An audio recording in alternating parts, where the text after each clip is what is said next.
Quimper, c'est d'abord la cathédrale placée sous l'invocation de Saint Corentin, breton de bonne race.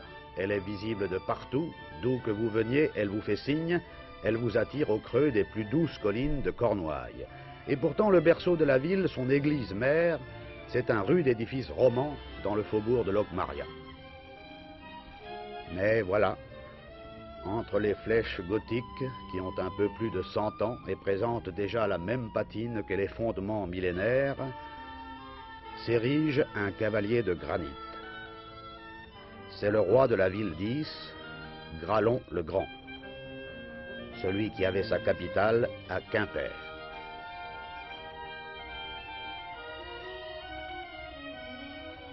Et maintenant, le regard fixé sur l'ouest, sur les campagnes et sur la mer au loin, il attend patiemment que l'océan lui rende la ville engloutie. Nous attendons avec lui.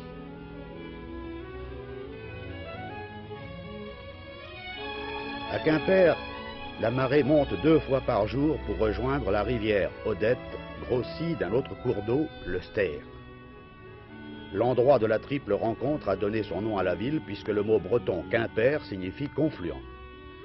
Et sur le lit de l'Odette, des passerelles de fer relient les marronniers de la rive droite aux camélias de la rive gauche.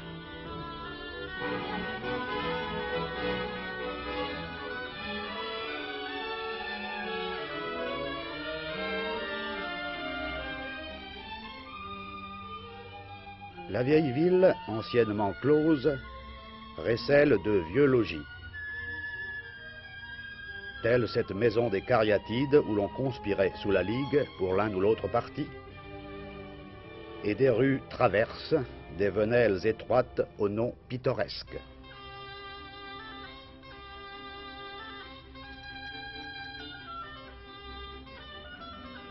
Quimper porte haut la tradition populaire.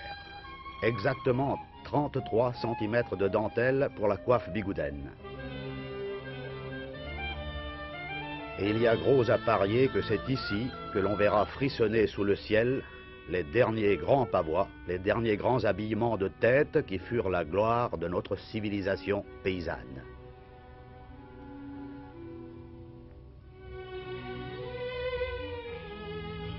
Mais Quimper a des illustrations plus bourgeoises, plus officielles.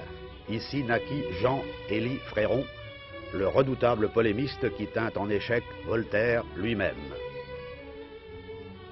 René Madec, qui devint nabab aux Indes en marchant sur les traces de Dupleix, étudiant à Quimper. Laennec, le docteur admirable, inventeur de l'auscultation médiate. Et Max Jacob, le poète qui découvrit dans sa tête des royaumes pathétiques et farfelus, dont la capitale était toujours Quimper, même à Paris. Et Quimper est aussi le siège d'un très vieil artisanat, celui de la terre vivante que l'on ne cesse de modeler depuis des siècles pour l'utilité et de peindre pour le plaisir.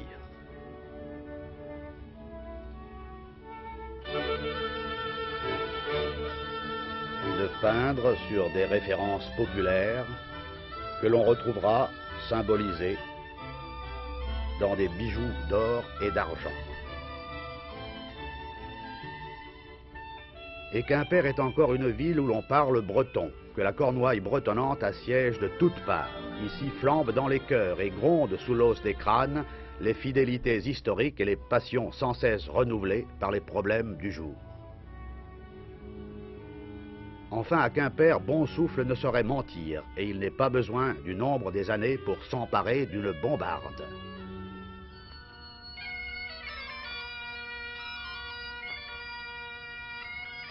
Celle qui entraînera peut-être, pendant les fêtes de Cornouailles, les milliers de danseurs du fest-noz, de la fête de nuit, où éclate une joie irrésistible venue du fond des siècles bretons.